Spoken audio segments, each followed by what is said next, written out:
jubilación en otras organizaciones políticas.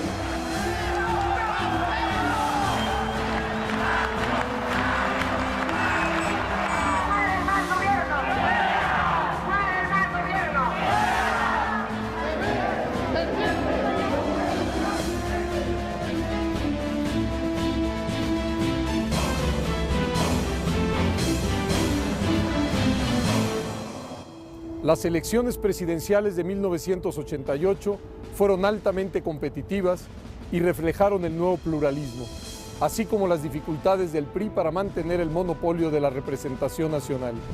Mostraron el alcance y el poder de la vía electoral y al mismo tiempo reflejaron las limitaciones de las leyes e instituciones que regulaban la contienda. La forma en que se procesaron los resultados confirmó claramente que el sistema electoral había llegado a su límite. A finales de 1987, la devaluación del peso era un recordatorio de la fragilidad financiera del país. Ese año, la inflación fue de 160% anual y la economía apenas creció 1.9%. Entre 1982 y 1987, el salario mínimo cayó 45% en términos reales.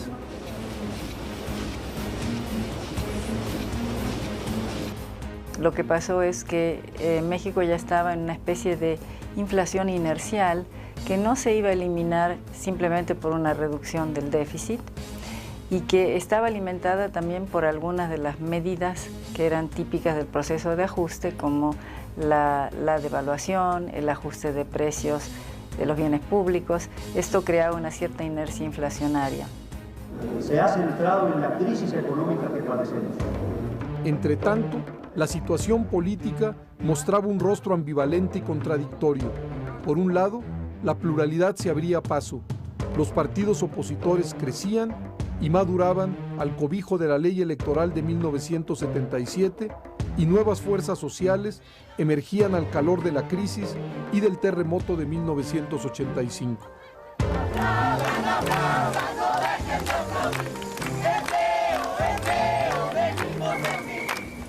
Como un antecedente, sin duda, que también pone en movimiento el propio terremoto de 85, sería también un hecho que pues, preparó la participación de muchos sectores urbanos que antes estaban totalmente ajenos a la actividad política y a la participación en este tipo de cuestiones.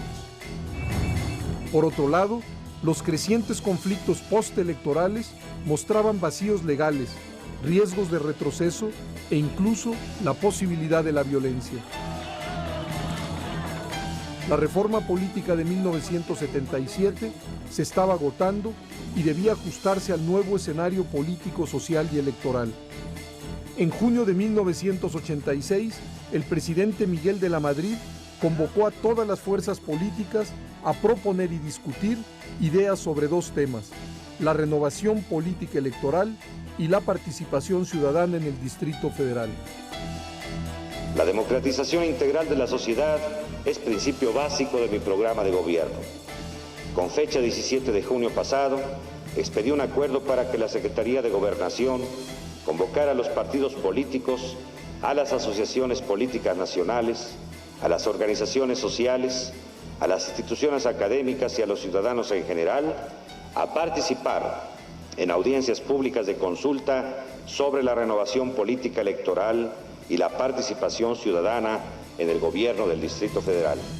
De esas consultas resultó la propuesta para un nuevo Código Federal Electoral.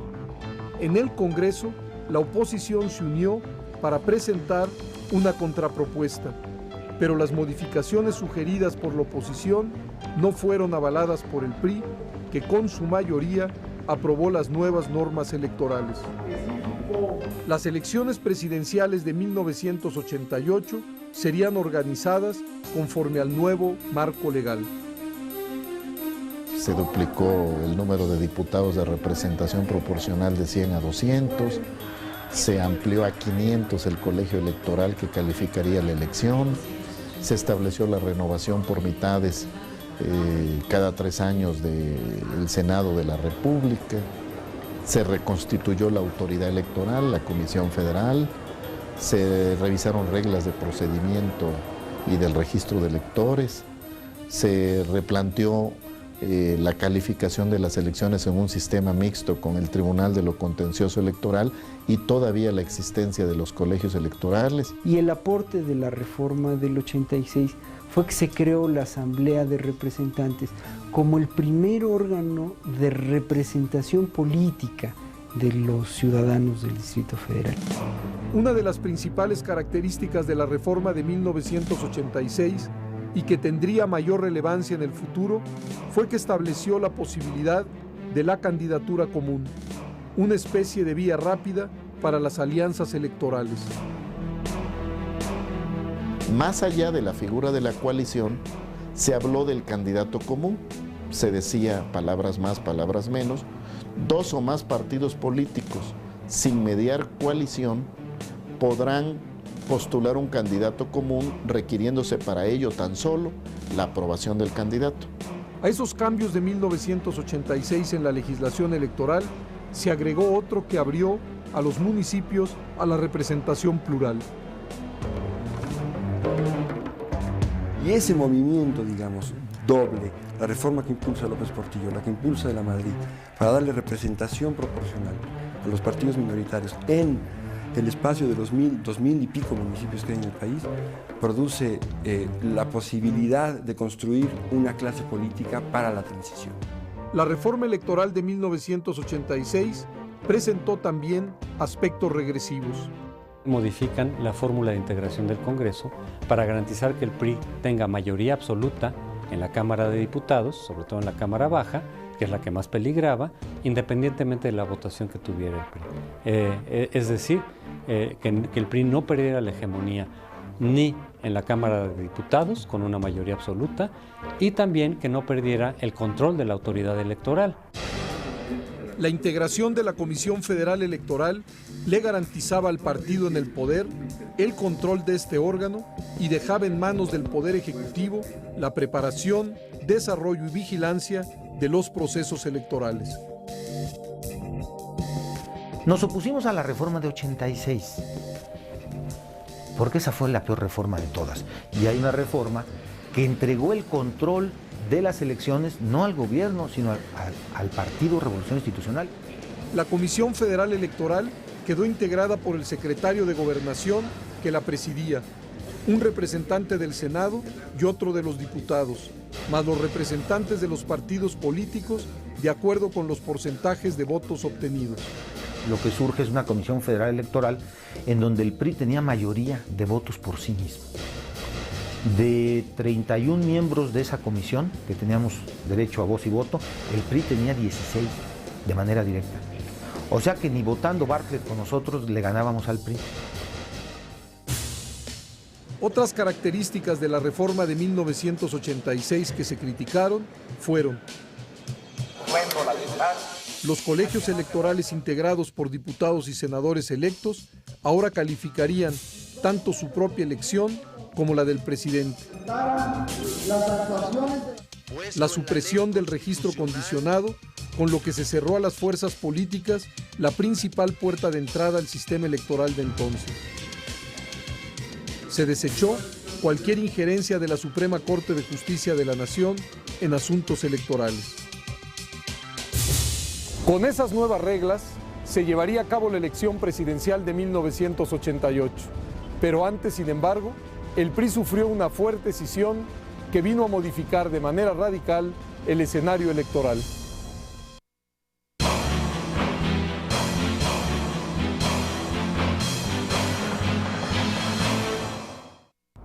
En 1986, en medio de la crisis económica y los crecientes conflictos postelectorales, se empezó a formar una corriente disidente al interior del PRI. El surgimiento de la llamada corriente democrática no solo acabó por fisurar al PRI, sino que aportó un liderazgo que fue capaz de aglutinar a la izquierda y a franjas importantes de la sociedad civil. Este liderazgo se convertiría en uno de los principales protagonistas del proceso electoral de 1988 y en la figura emblemática de la nueva izquierda.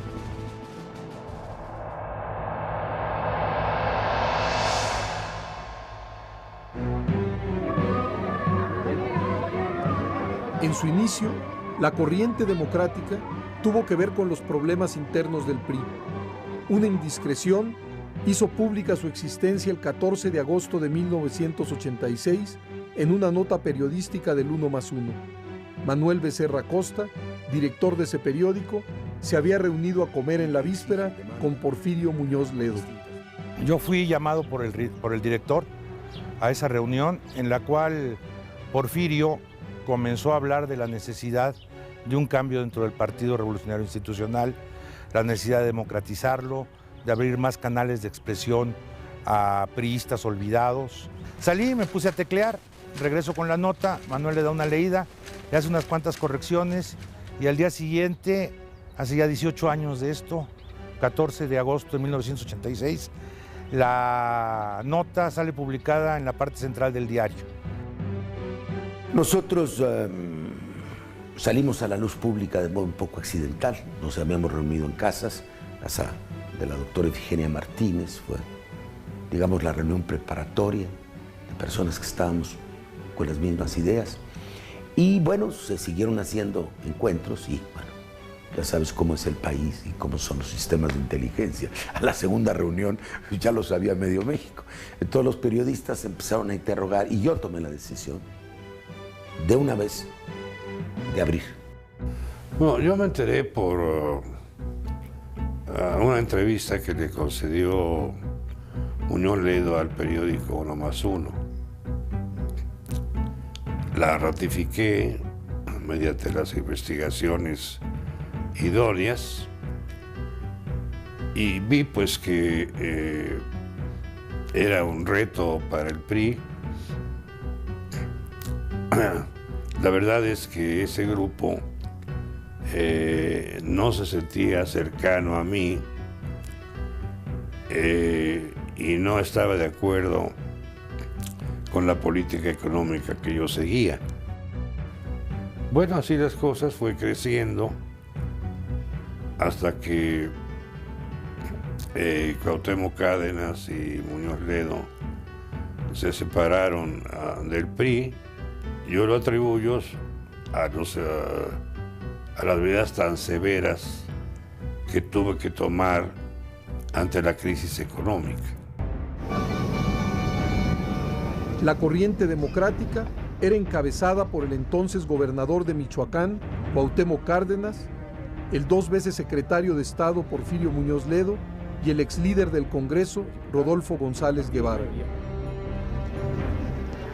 Bueno, la inquietud que tuvimos, pues un número importante de miembros del PRI en esa época, de buscar, por una parte, que hubiese una política pública con mayor contenido social, que se atendieran verdaderamente los problemas de la gente. La corriente democrática reaccionó frente a ese cambio de rumbo, porque el camino que se tomaba era muy distinto y muy distante de aquel que había justificado la existencia de un partido de la revolución. La corriente democrática fue una reacción a la política económica del gobierno de Miguel de la Madrid, pero sobre todo la búsqueda de mecanismos democráticos para decidir las candidaturas del PRI. Presidente de la República, compañero Miguel de la Madrid. Y planteábamos que decisiones como estas en el partido se tomaran con procedimientos democráticos, que no fuese la decisión única del presidente la que determinara quién iba a ser el candidato presidencial del PRI. Y bueno, esto nos llevó a quienes formamos la corriente democrática, nos llevó a un enfrentamiento con Miguel de la Madrid y con todo el sistema. Hacia principios de 87, yo recibí tanto a Cuauhtémoc como a Porfirio. Ellos me manifestaron sus ideas. Lo que ellos me pedían era que el presidente de la República ya no interviniera en la sucesión presidencial. Yo les señalé que tradicionalmente el presidente intervenía y que todavía no había circunstancias para que el presidente de plano se retirara. Ellos me pedían el reconocimiento de su corriente, a la que denominaron corriente democrática. Yo también les dije que en mi opinión no era conveniente, porque entonces iba a haber una proliferación de corrientes en el partido y que eso podía debilitar la unidad del partido. Pese a la resistencia del gobierno y de la dirigencia priista, la corriente democrática fue creciendo. El gobierno de Miguel de la Madrid y la dirigencia del PRI fueron impermeables a los reclamos de la corriente democrática. En marzo de 1987, el PRI realizó su 13ª Asamblea Nacional y para reforzar la idea de unidad fueron convocados los expresidentes Luis Echeverría y José López Portillo. Durante esta asamblea, el mensaje del presidente del PRI parecía tener dedicatoria. Desde esta gran asamblea decimos a todos los que de aquí en adelante no quieran respetar la voluntad de la inmensa mayoría de los priistas, que renuncien a nuestro partido y que busquen su afiliación en otras organizaciones políticas.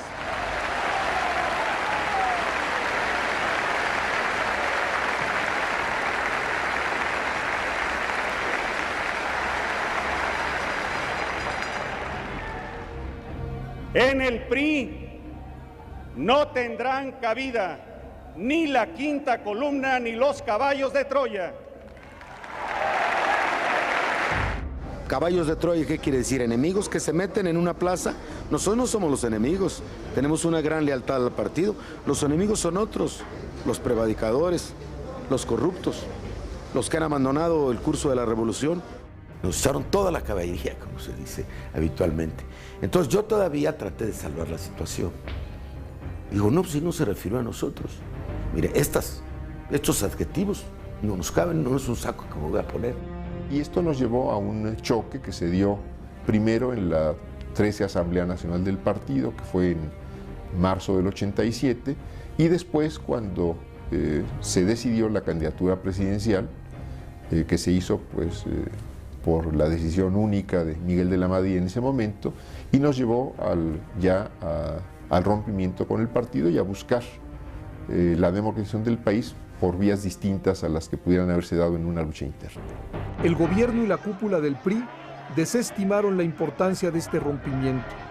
No previeron que sería precisamente este grupo de priistas el que lograría darle estructura a un frente opositor amplio que demandaba transparencia electoral y respeto al voto. Y no es casual que en ese mismo año se desprendiera del PRI la corriente democrática y que utilizara la palabra democrática deliberadamente, a sabiendas esta corriente, la de Porfirio Muñoz Ledo, la de Cuauhtémoc Cárdenas, de que el PRI estaba dejando ir la bandera de la democracia, la bandera de la reforma política desde dentro, y se la estaba regalando a través del fraude y de su anquilosamiento, se la estaba regalando a los partidos de oposición. Entonces es cuando nace el embrión de lo que sería después el PRD, la corriente cardenista. Mientras este fenómeno político se gestaba, el gobierno de Miguel de la Madrid tuvo que enfrentar la fase más aguda de la crisis económica. Se recurrió a un esquema de concertación entre gobierno, empresarios y el movimiento obrero priista. El llamado pacto evitó la hiperinflación, pero fue insuficiente para mitigar los efectos negativos de la crisis en el bolsillo de la mayoría de los mexicanos. La crisis fue un factor más que erosionaba la confianza en el PRI y en su candidato presidencial.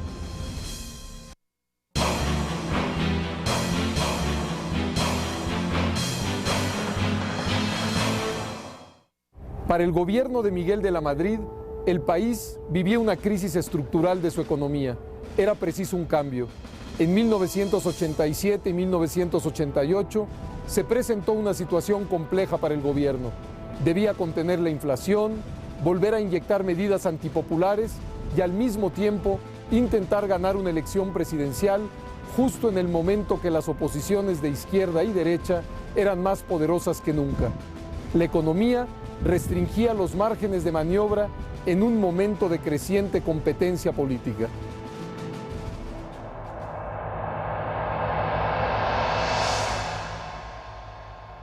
Y eso implicaba pues una revisión de posiciones, una revisión de visiones, más que de posiciones, de visiones sobre el futuro económico de México y la función del Estado y la función del mercado. Entre otras cosas, esa generación propuso abrir la economía al exterior.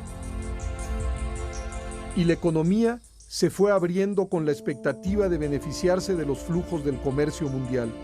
México se vuelve miembro del GATT, que es el antecesor a la Organización Mundial del Comercio, que actualmente existe, y empieza a abrir su economía y empieza a adelgazar la función estatal dentro de la economía. Pero una ola de especulación en los mercados de valores del mundo desplomó a la bolsa mexicana el 19 de octubre.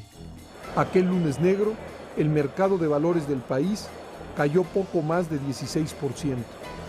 Otro error que se cometió fue no vigilar adecuadamente el movimiento del mercado de valores, sobre todo en el año de 87.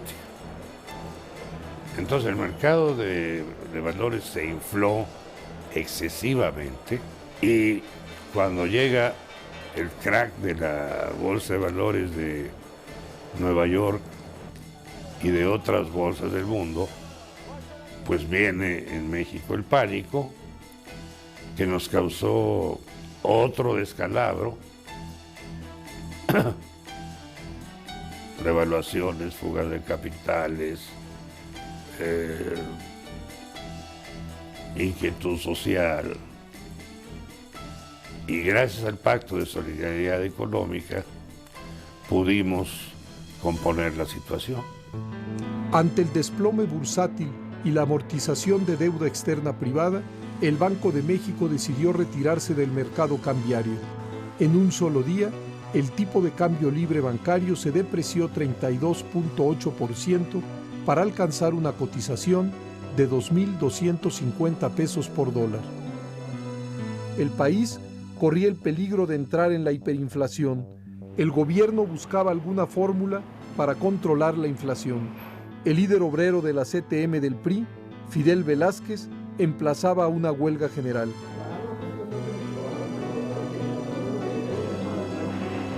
O se detenía el aumento de precios, es decir, la inflación, o él iba a llamar a una huelga general.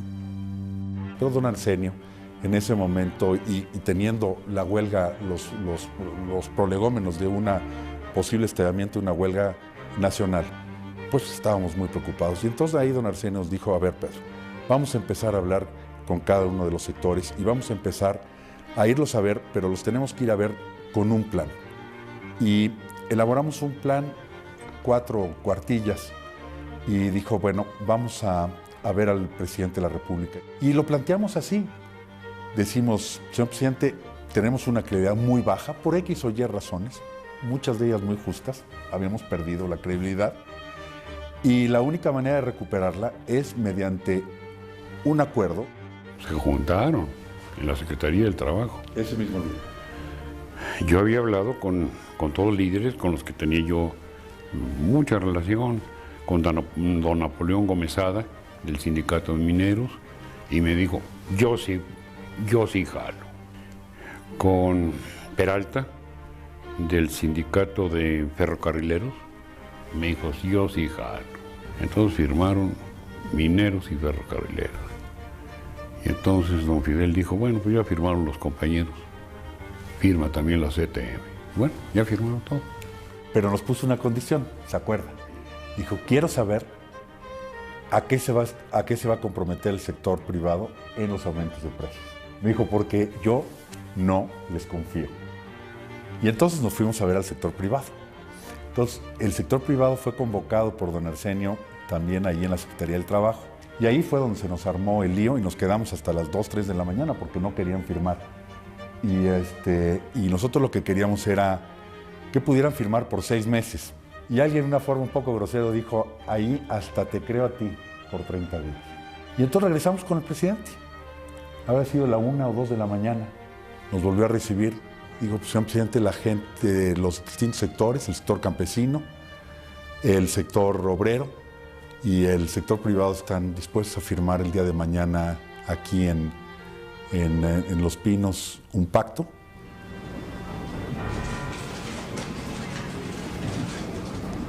El Pacto de Solidaridad Económica fue firmado por el gobierno y los sectores productivos el 15 de diciembre de 1987.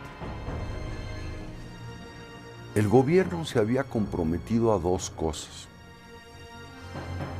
Por un lado, a bajar su gasto, quitando burócratas. Y en segundo lugar, a llevar a la quiebra o vender empresas que vivían del presupuesto nacional. Los obreros, su compromiso era no llamar a la huelga general. Y los empresarios ya no seguir subiendo los precios. Los resultados que se empezaron a obtener permitieron alargar la vigencia de la concertación económica. Se pudo disminuir la inflación de tasas anualizadas del 500% a tasas anualizadas del 10% sin recesión.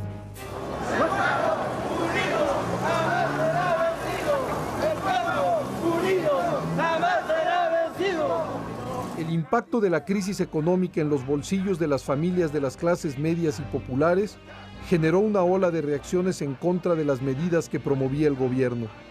Que no es ningún pacto de solidaridad. Eso, compañeros, sintéticamente decimos nosotros que son chingaderas.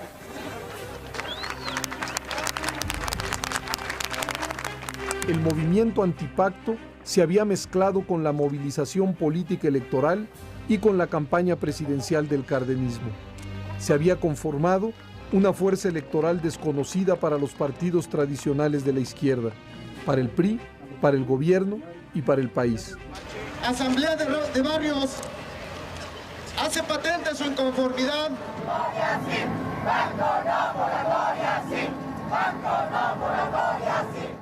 Fue en medio de esta situación de crisis económica y de políticas de contención, con el consecuente deterioro del bienestar de las clases medias y populares, que arrancó el proceso de sucesión presidencial.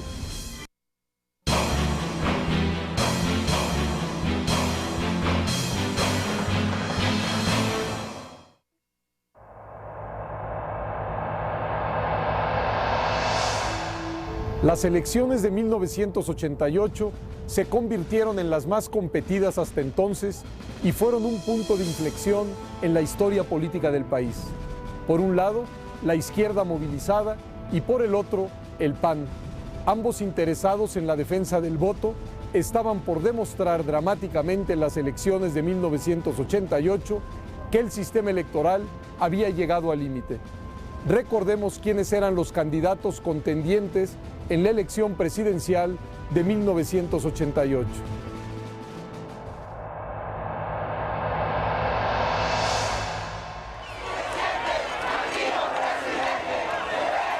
Manuel Cloutier del Rincón fue el candidato presidencial del PAN. Que cada uno de ustedes que viene por su propia voluntad vale cuando menos por 100 acarreados. Empresario agrícola de 54 años, le fueron expropiadas sus tierras en el sexenio de Echeverría. Hasta inicio de los años 80 estuvo vinculado a organizaciones empresariales como la Coparmex y al PRI. Sin embargo, después de la nacionalización de la banca, se volvió un crítico del sistema. Cloutier fue un ciudadano ejemplar, era un hombre corpulento, físicamente corpulento, y él comentaba que él se daría por satisfecho si lograba abrirle un boquete al sistema político mexicano a la medida de su propia fuerza.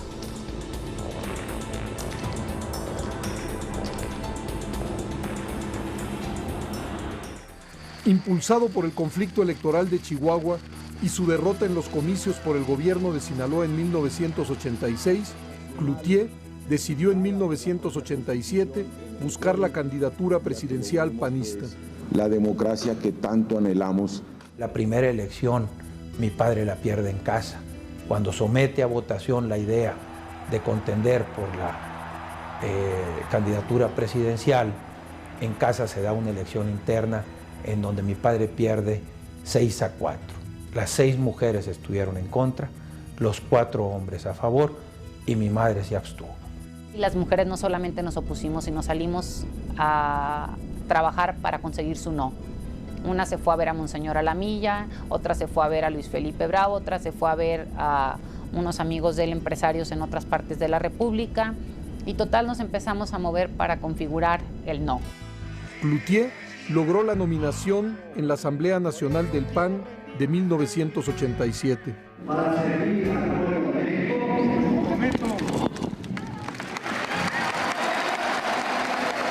No vamos a competir con un partido político. Vamos a enfrentarnos a una maquinaria del poder que se reserva para sí todas las ventajas y todos los recursos de la administración pública. En estos postreros días de campaña, al frente del partido estaba Luis Sache Álvarez, quien había ganado la dirigencia nacional a Pablo Emilio Madero. Álvarez planteó la radicalización del PAN en la búsqueda del gobierno. Con él se fortalecieron las nuevas corrientes del PAN, entre ellos Cloutier, quien obtuvo la candidatura a la presidencia después de un proceso disputado y conflictivo.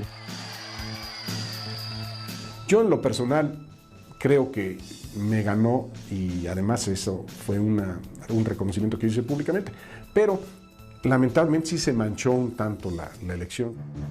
Quienes quedaron al frente del PAN apuntalaron con Cloutier una estrategia de confrontación ante la eventualidad de un fraude electoral. Somos panistas, no somos del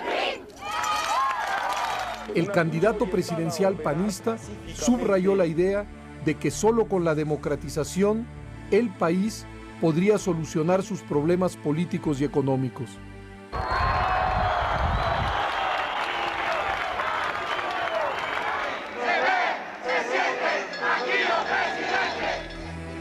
El PAN y su candidato Cloutier reprodujeron a nivel nacional la estrategia de campañas agresivas aplicadas en Chihuahua 2 años atrás. Este boicot en contra del programa 24 horas.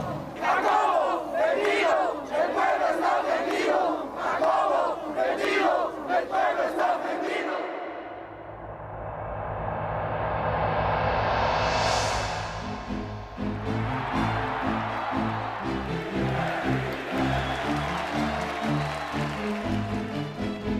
A favor de la precandidatura para presidente de la República del compañero Carlos Salinas de Gortari fue designado por el PRI a los 39 años como su candidato presidencial, hijo de un viejo político priista que llegó a ser secretario de Estado en el gobierno de Adolfo López Mateos, economista de la UNAM con doctorado en la Universidad de Harvard. Realizó una meteórica carrera en la administración pública federal al lado de Miguel de la Madrid, de quien llegó a ser secretario de Programación y Presupuesto. La designación de Carlos Salinas de Gortari como candidato presidencial se llevó a cabo bajo un esquema formalmente novedoso, la llamada pasarela. 6 precandidatos se reunieron con los sectores del PRI para presentar su plataforma de gobierno y buscar su apoyo. Entonces la Vega me explicó cómo habían ellos llegado a la conclusión de que los 3 finalistas eran Manuel Bartlett, Alfredo del Mazo y Carlos Salinas, pero que ellos deseaban que yo, en mi calidad de líder superior del partido, diera mi opinión. di en favor de Salinas, pero que sé que cada uno de los miembros del Comité Ejecutivo Nacional del partido expresara su opinión. Todos la expresaron en favor de Carlos Salinas. Y así salió su candidatura. Un evento estuvo a punto de descarrilar el proceso del PRI para designar a su candidato presidencial. A los pocos minutos de que algunos medios empezaron a manejar el nombre de García Ramírez, el eterno líder setemista Fidel Velázquez oficializó la nominación a favor de Salinas de Gortari. Doy a usted la bienvenida en nombre de los sectores agrario, obrero y popular. Todos han manifestado su voluntad para postularlo como nuestro candidato en las próximas elecciones. Hoy en la mañana me visitó la Comisión Nacional de Coordinación Política del PRI. Fueron mis compañeros de partido tan amables de comunicarme a sí mismo la decisión de los tres sectores de apoyar la precandidatura del licenciado Carlos Salinas de Gortari. Avancemos en el cambio gradual y firmemente. Hagamos política, más política, mucha política y más moderna política. En 1987 el PRI tenía que postular su candidato a la presidencia. Varias personalidades se perfilaron y al final el PRI se decidió por una opción modernizadora y reformista. Y precisamente era el planteamiento que yo había hecho como candidato y el que llevé después a mi campaña electoral. La candidatura de Carlos Salinas generó divisiones internas en el PRI. ¡Que vivan los petroleros de México! ¡Que viva Carlos Salinas de Gortari!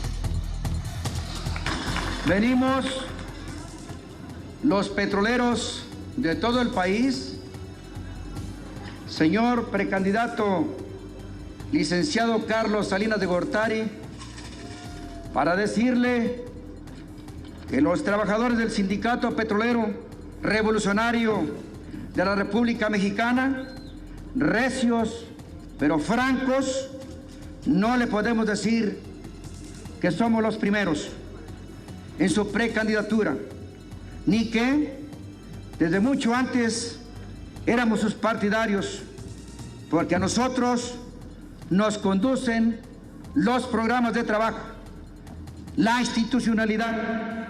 Estos eran los contendientes del PAN y del PRI en la elección presidencial de 1988. La definición de las candidaturas de Manuel Cloutier del PAN y de Carlos Salinas del PRI generaron conflictos y fricciones internas. Al regresar, recordaremos quiénes eran los candidatos del Frente Democrático Nacional, del Partido Mexicano Socialista, del Partido Revolucionario de los Trabajadores y del Partido Demócrata Mexicano.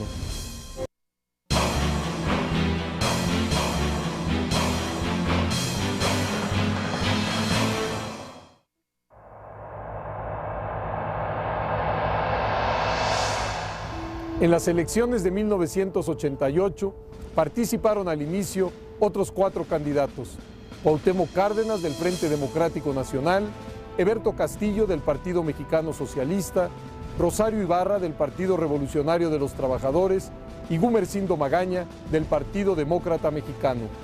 Recordemos cómo se forjaron estas 4 candidaturas que sin duda jugaron un papel fundamental en aquellos históricos comicios.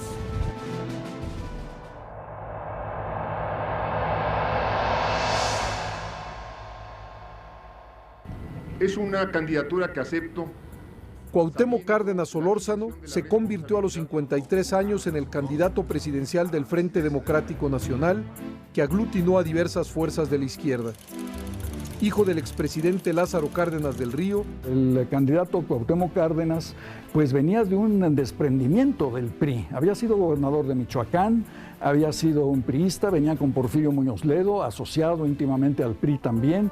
De manera que ahí lo que había como interesante, más que otra cosa, era la propuesta izquierdista del PRI. Como militante del PRI ganó la gubernatura de su natal Michoacán y fue subsecretario de Agricultura. Criticó al interior del partido la apertura económica indiscriminada y la falta de democracia en los procesos internos del PRI. El pleito de Cuauhtémoc Cárdenas con el PRI lo escinde, en el sentido de que le quita banderas y le quita personas también. Junto con Cárdenas se sale una gran cantidad de priistas. Y puede desde ahí, desde esa legitimidad de él que se revela, de él que del independiente y del que conoce el aparato, porque buena parte de la construcción de la campaña de Cuauhtémoc la hacen priistas escindidos, induce esta crisis del 88 que es fundamental. A finales de 1987, Cuauhtémoc Cárdenas salió del PRI junto con los integrantes de la corriente democrática. Y antidemocracia. ¿Cuáles fueron las razones que motivaron a Cárdenas a buscar esta candidatura? Porque ya mucha gente estaba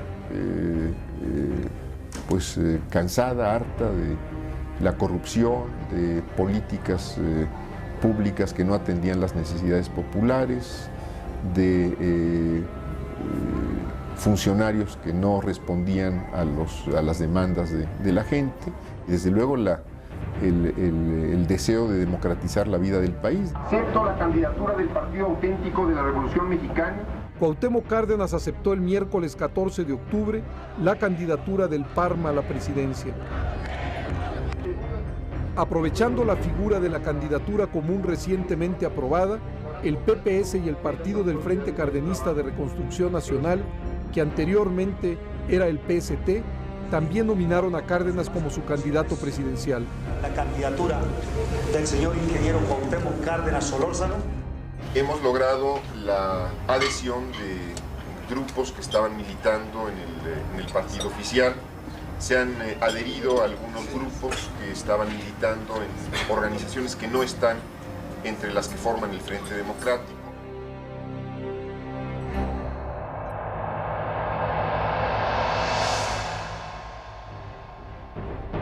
Al compañero ingeniero Eberto Castillo Martínez, candidato del Partido Mexicano Socialista a la presidencia de la República.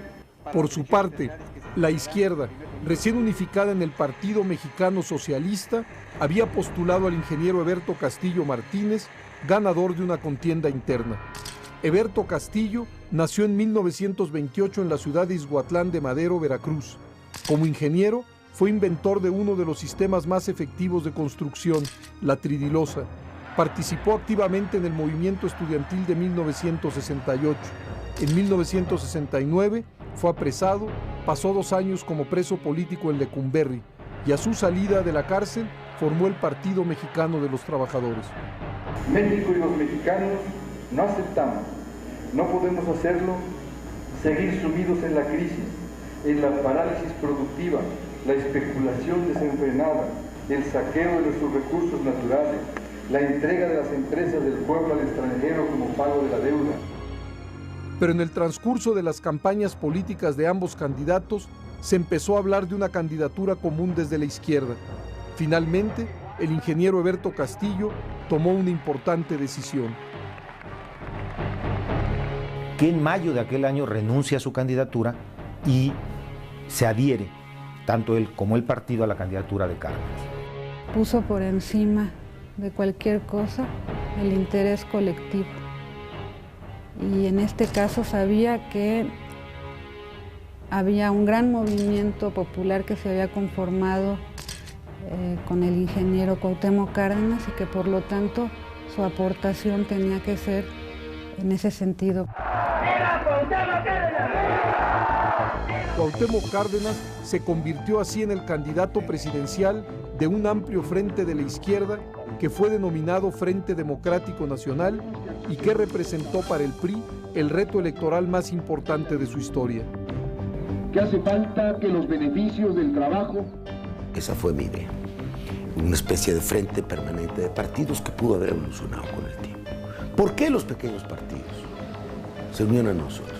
Estaban desamparados y estaban muy descontentos.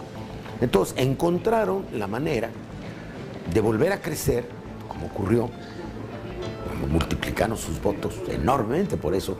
Entonces formamos el FDN partido por partido. La izquierda por sí sola, fragmentada, hoy todavía hablamos de sus tribus, era incapaz de aprovechar la oportunidad que se abría ante la reacción social, anclada en la reacción social al problema económico de esos años. No lo podían hacer solitos, pero sí lo podían hacer en alianza permanente con el ala izquierdista del PRI que se exilió, ¿no? Que se fue. Y esa oportunidad era simplemente imposible sin Cuauhtémoc Cárdenas. En su campaña hacia la presidencia, Cárdenas asume como parte de su propuesta política los reclamos populares demandantes de vivienda. Fueron organizaciones como el CEU y la Asamblea de Barrios los que promovieron desde principios de 1988 una candidatura común de la izquierda que se definiría hasta ya muy cercana a la elección presidencial y que abanderaría Cuauhtémoc Cárdenas. Ahí tendrán ellos que evitar que se rellenen las urnas. Hicimos 2 encuestas. Primero, entre lo que eran los representantes de grupo, los más activos, digamos los activistas. 65% decía no tener ninguna duda de que había que apoyar ya de inmediato al ingeniero Cárdenas. Y la segunda encuesta la hicimos abierta, no al núcleo más activo, sino al conjunto de los estudiantes. El 80% de los estudiantes de la Facultad de Ciencias Políticas decía que dudan, hay que ir a apoyar al ingeniero. Es decir, se entonó, ¿no? Este espíritu de cambio y de lucha se entonó. Y entonces fue muy natural esto que algunos teóricos después llamaban el pseucardenismo, etcétera. Fue un proceso prácticamente natural. La campaña de Cárdenas se vio ensombrecida con el asesinato de 2 de sus asesores más cercanos, Francisco Javier Obando y Román Gil, ocurridos unos días antes del día de la jornada electoral del 6 de julio.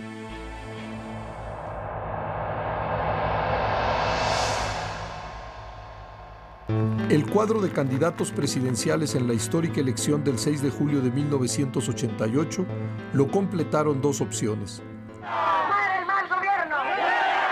¡Fuera el mal gobierno! Rosario Ibarra de Piedra, postulada por el Partido Revolucionario de los Trabajadores de orientación trotskista. Queremos un gobierno de la gente que sabe hacer las cosas, que sabe cuidar la riqueza natural de su país y que sabe cuidar la riqueza que produce con sus manos y no dilapidarla como han hecho estos señores tecnócratas que se califican como genios de las finanzas. Pensamos que este pueblo está cansado. Pero acepté porque me lo pidió un ex desaparecido y entonces llegué a una contienda difícil en donde estaban el ingeniero Cloutier y el ingeniero Cárdenas, pues que eran representantes de 2 partidos políticos con fuerza. Yo no, pues yo fui del PRT, que era un partido modesto, pero un partido honrado, nacido de todos los sucesos del 68.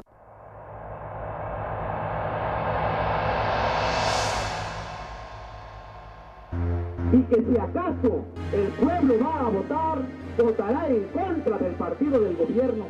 Gumersindo Magaña Negrete fue postulado por el Partido Demócrata Mexicano, heredero del sinarquismo. Estos eran los contendientes en la elección presidencial de 1988. La oposición de derecha e izquierda planteaba al PRI por primera vez en su historia un reto electoral enorme. Se había ajustado la legislación electoral para enfrentar este reto. En tales condiciones, estaba por transcurrir la elección presidencial más competida en la historia reciente del país y el sistema electoral se pondría a prueba. Fue el día que se cayó el sistema, pero de ello hablaremos en el siguiente programa de esta serie.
la posibilidad de construir una clase política para la transición. La reforma electoral de 1986 presentó también aspectos regresivos. Modifican la fórmula de integración del Congreso para garantizar que el PRI tenga mayoría absoluta en la Cámara de Diputados, sobre todo en la Cámara Baja, que es la que más peligraba, independientemente de la votación que tuviera el PRI. Es decir, que el PRI no perdiera la hegemonía ni en la Cámara de Diputados con una mayoría absoluta y también que no perdiera el control de la autoridad electoral. La integración de la Comisión Federal Electoral le garantizaba al partido en el poder el control de este órgano y dejaba en manos del Poder Ejecutivo la preparación, desarrollo y vigilancia de los procesos electorales. Nos opusimos a la reforma de 86, porque esa fue la peor reforma de todas. Y hay una reforma que entregó el control de las elecciones no al gobierno, sino al Partido Revolución Institucional. La Comisión Federal Electoral quedó integrada por el secretario de Gobernación, que la presidía, un representante del Senado y otro de los diputados, más los representantes de los partidos políticos de acuerdo con los porcentajes de votos obtenidos.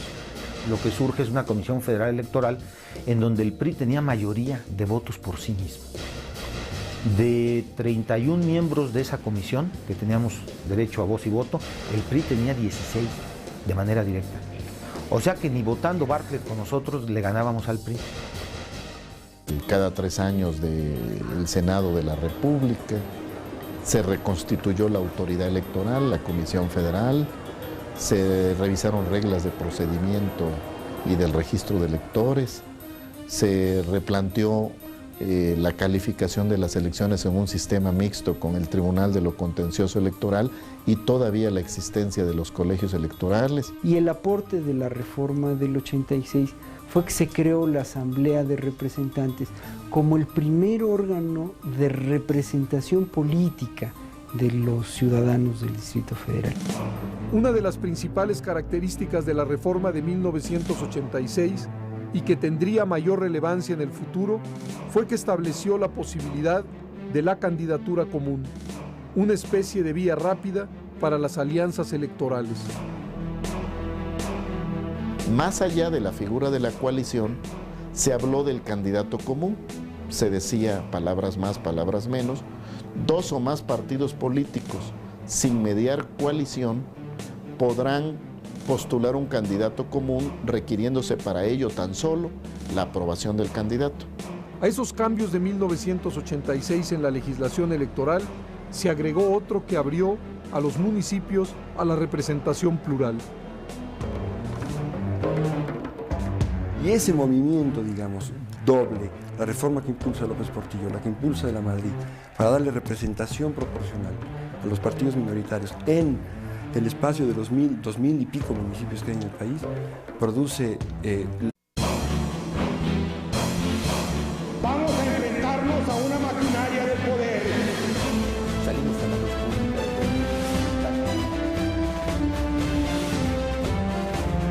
Y que busquen su afiliación en otras organizaciones políticas.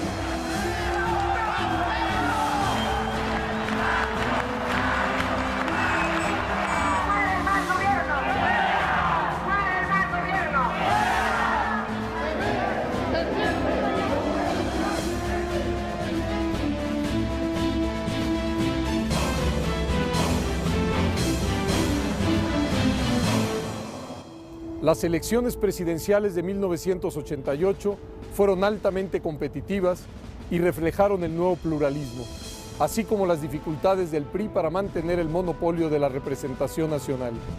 Mostraron el alcance y el poder de la vía electoral y al mismo tiempo reflejaron las limitaciones de las leyes e instituciones que regulaban la contienda. La forma en que se procesaron los resultados confirmó claramente que el sistema electoral había llegado a su límite. A finales de 1987, la devaluación del peso era un recordatorio de la fragilidad financiera del país. Ese año, la inflación fue de 160% anual y la economía apenas creció 1.9%. Entre 1982 y 1987, el salario mínimo cayó 45% en términos reales.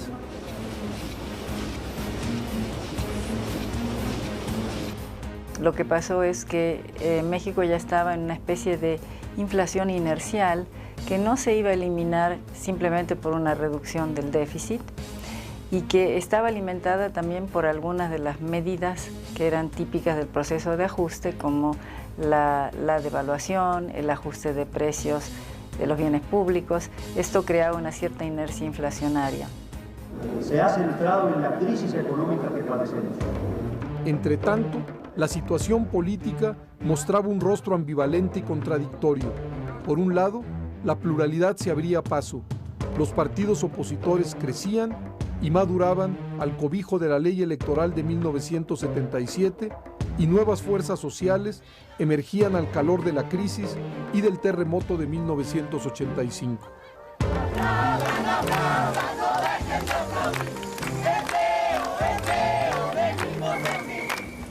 Como un antecedente, sin duda, que también pone en movimiento el propio terremoto de 85, sería también un hecho que pues, preparó la participación de muchos sectores urbanos que antes estaban totalmente ajenos a la actividad política y a la participación en este tipo de cuestiones. Por otro lado, los crecientes conflictos postelectorales mostraban vacíos legales, riesgos de retroceso e incluso la posibilidad de la violencia. La reforma política de 1977 se estaba agotando y debía ajustarse al nuevo escenario político, social y electoral.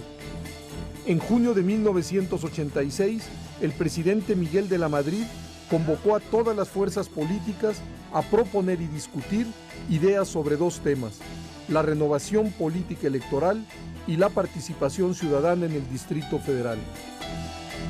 La democratización integral de la sociedad es principio básico de mi programa de gobierno. Con fecha 17 de junio pasado, expedí un acuerdo para que la Secretaría de Gobernación convocara a los partidos políticos, a las asociaciones políticas nacionales, a las organizaciones sociales, a las instituciones académicas y a los ciudadanos en general a participar en audiencias públicas de consulta sobre la renovación política electoral y la participación ciudadana en el gobierno del Distrito Federal. De esas consultas resultó la propuesta para un nuevo Código Federal Electoral. En el Congreso, la oposición se unió para presentar una contrapropuesta, pero las modificaciones sugeridas por la oposición no fueron avaladas por el PRI, que con su mayoría aprobó las nuevas normas electorales. Las elecciones presidenciales de 1988 serían organizadas conforme al nuevo marco legal. Se duplicó el número de diputados de representación proporcional de 100 a 200, se amplió a 500 el colegio electoral que calificaría la elección, se estableció la renovación por mitades